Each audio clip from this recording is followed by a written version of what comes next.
Neil, one of the things that I really appreciate at the start of this is I was able to join you in an engagement.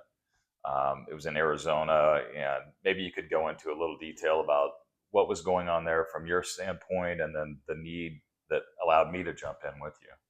Yeah, so my focus in the last 20 plus years of my career has been in product and digital transformation. And so I was able to go into a home infusion company and help them it was more than just product and technology. We kind of workflow diagrammed the entire process of how their organization operated, and then identified opportunities within that where they had needs, where I could apply technology and some of my expertise to teach those folks how to do it better from an external person's perspective. And so I was already working with them for almost a year, and their CEO came to me and said, "Hey, I'm looking at hiring a interim COO, and I'm looking around in Arizona for one." And I said, "Well, hang on a minute. I just started Fractional Exec, and my partner happens to be a COO." So I was able to bring Scott into the engagement, and it worked out fantastic. Just because Scott's expertise is much different than mine, the human people part of it and the process part of it is his passion and expertise, and my part of it was more on the kind of organizational transformation from a technology perspective. So the two of us working together were able to really play off one another. Yeah, I think it was an amazing opportunity for me because it is right in the heart of what I do, right? I always think about people, process, and performance.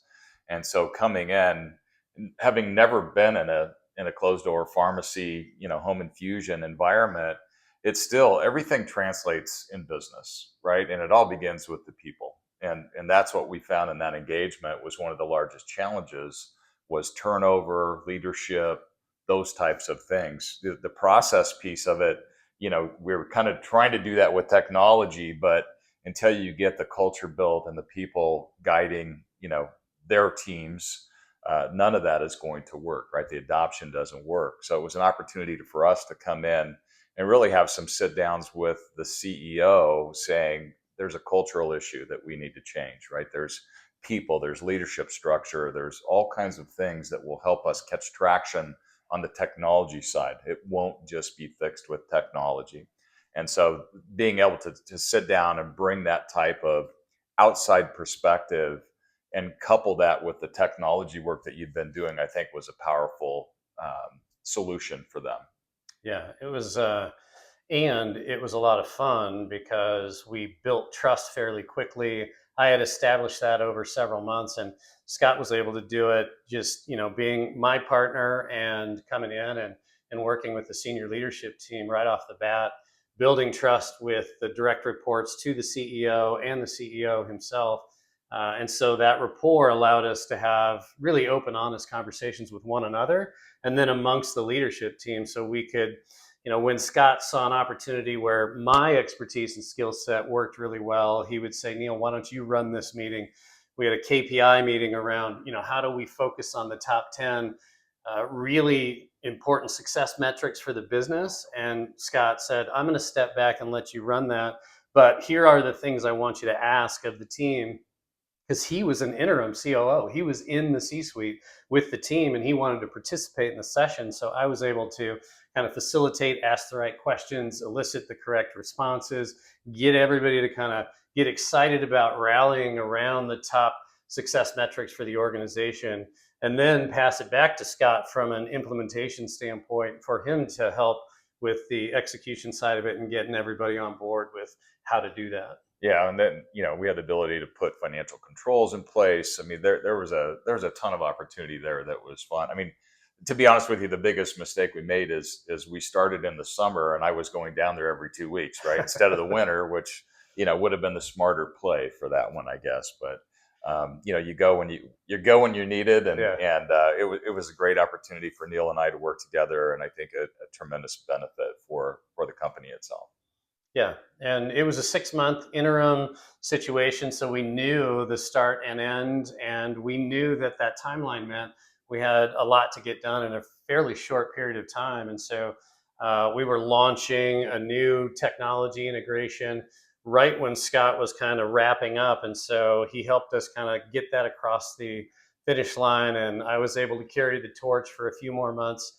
But we've kind of wound down and moved on to some other engagements. And so it might be cool to talk about those. Yeah, I think there's a series of them. I'm actually working with a very interesting startup right now. So it's a company that's a fintech in the consumer lending space that actually uses 0% interest rates to help consumers avoid late fees.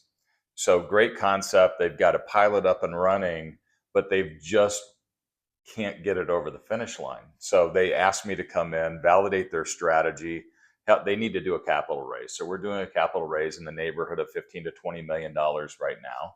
And so I help them with their strategy, with their presentation deck, with the true pieces that help you get 15 to 20 Yeah, million right, dollars right. into the organization. And so we've had a series of meetings now in front of investors of many different types, but that's a scenario that I think we should talk a little bit about as well. Is there's all kinds of ways to do this, right? And it's what's best for the client. So this one, I'm taking some equity. I'm taking a commission on funds that I get in. The one that we previously talked about was an hourly. Yeah, I've yeah. done, so you can structure this to how it best fits the company and best fits their budget and their needs. And I think that's something that you've also done is had some different structures in the way Yep. you engage clients. Yeah, I've had monthly stipends, I've had hourly rates, and I've had just set budgets for a specific period of time. So as long as we worked within their framework to drive value, that's the most important thing, is to make sure that we can align with their budget and add value and commit as much time as necessary to the opportunity itself. And so it's pretty cool, though, the one that you're just talking about. Can you talk at all about their clients, or is that sort of on the down low at Yeah, this point? probably. Yeah, Okay, probably not yet. So gotcha.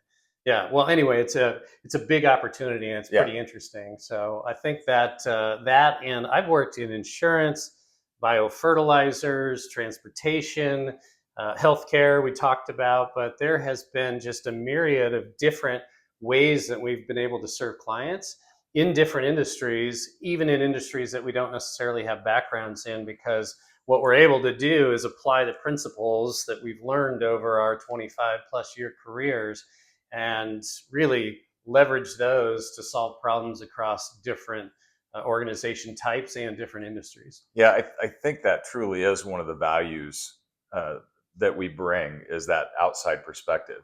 When you're an entrepreneur, you get caught up in the weeds, right? You're so busy working in the business that you don't get the opportunity to work on the business. So having that diverse background, having seen different business models and technologies and people dynamics and all those things, and bringing that experience to bear, you ask questions that they're going, "Oh my gosh, why didn't I think of that?" And it's not complex.